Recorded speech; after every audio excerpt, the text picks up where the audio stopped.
Welcome.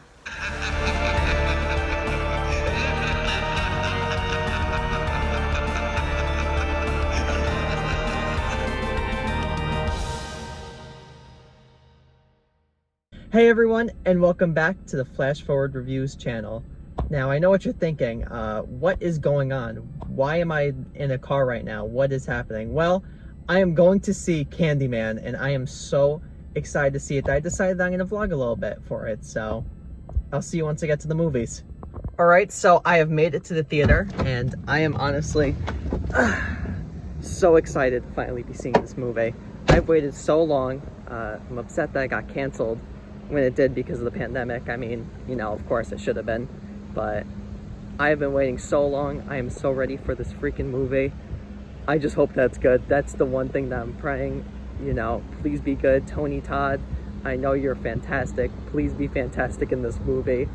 And, you know, I guess I'll see you guys when it's over.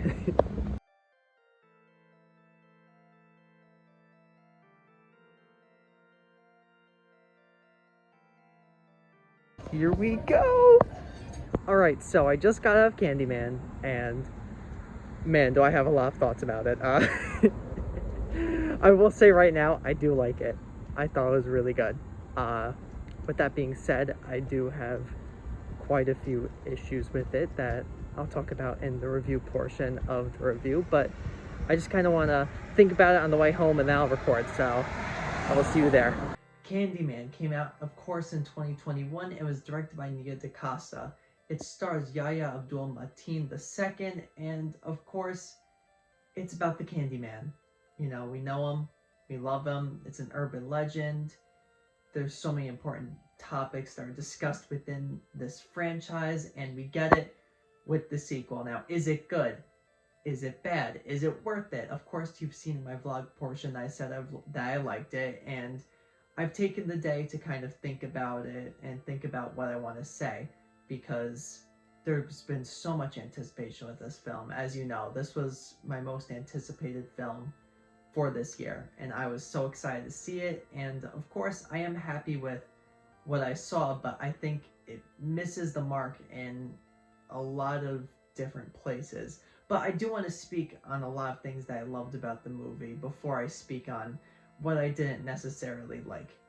So right off the bat, the cinematography is absolutely gorgeous. The shots that we see throughout this movie are so amazing, and I know that I'm supposed to be kind of scared about what is happening, but and I'll talk about the scaring stuff in like the cons section of this video, but I just couldn't get scared because I kept on thinking about the cinematography, for one, because it is just shot so beautifully, and you know, you'll see these different areas that they go into, and it is just such a beautiful movie. It just looks absolutely gorgeous.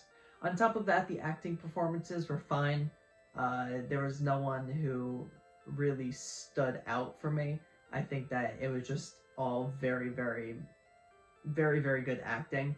And I do want to speak on my first con now, which is the writing. I think the writing is the biggest failure of this movie. And when I say failure, I don't mean that it's horrible, but I think it really lets down what could have been a great movie.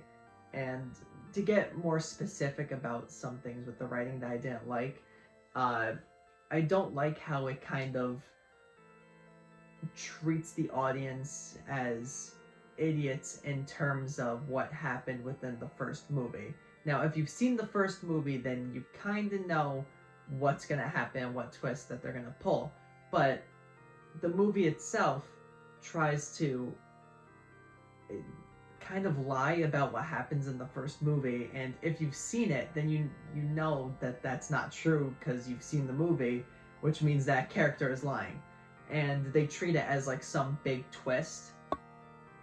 So I'm not a fan of that. I mean, just, you know, if you're gonna be making a movie that is a continuation of the past Candyman movies, then don't try to not retcon, but don't try to lie about something that happened within a movie that we've already seen and then make it as it's some big revelation or plot twist when we find out what actually happened in the first movie and what we've already seen. On top of that, so many important topics are discussed, like gentrification and racism in America, and I think the movie starts out so well discussing those topics, but as it goes on, it kind of loses its way because it does a lot more of telling and not showing. I think what makes the first Candyman great is we see Cabrini Green, and we see part of this racism, and we see this gentrification that's taking place within the community. In this one, they kind of talk about it, but we never really see it, and we don't get that coming together like we do in that first movie when all of Cabrini Green light the big fire to finally, you know, get rid of the Candyman. We don't get that in this movie. We really don't see anything come together, and it leads to this third act that's very rushed, and some fun things happen in the third act. Don't get me wrong, I enjoyed part of the third act, but we needed a little bit more of some of the things that happened in the third act, and we needed a lot more of showing and not telling. To talk about some other things that I do love, though, I love this new Candyman, how they used the mirror and reflections to show him. I thought it was such an interesting concept, and it led to some really cool kills, but on the contrary of all of that, you know, we've seen Candyman just rip open this girl's neck. You just let him kill kids on screen. Like, just let it happen. You didn't need to shield us away from the killing of high schoolers. We've already seen that in countless other movies. Now, of course, if it's like a 6 or a 7-year-old, fine. I get that. You know, we don't want to see that. But, come on. We've seen so many movies where we've seen high schoolers die. Come on, just show it. You're not hiding anything from us. We want to see it. It could have been really cool, that scene, but it's all off screen, and quite a few of the kills are off screen. I wished a few more were on screen, because when it was, there were some really cool kills that happened. But to kind of tie everything up, I think it is a good movie, but I think that the writing really lets down what could have been a great movie. So, overall, I would give Candyman 2021 a 7.5. And if you're a fan of the first movie, then I do recommend that you see this, because, you know, we get some characters from the first movie within this. I wish they were in it a little bit more, but I won't really complain about it. But if you're not a fan of the first Candyman, then this movie probably isn't for you. Oh, and I forgot, I do want to mention that I love the body horror of this movie, and it's so uncomfortable, and Nia does a great job of just lingering on shots for a little bit too long,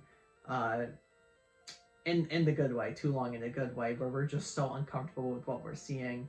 Just great job with the body horror. So thank you everyone for watching this review, and be on the lookout for more reviews in the future. Of course, the next one that will be on the channel is going to be my favorite movies that I watched during vacation, and to kind of spoil one of them that kind of discusses a similar topic, it's going to be The People Under the Stairs, which apparently there's a remake that's going to be coming out soon of that. I don't understand why we keep on touching classics that are already really good, but apparently that's going to be coming out soon. So when it comes out, I guess look out for a review, because I'm 100% going to review it, because I love the original by Wes Craven. But with all that being said, let's flash forward to the next review.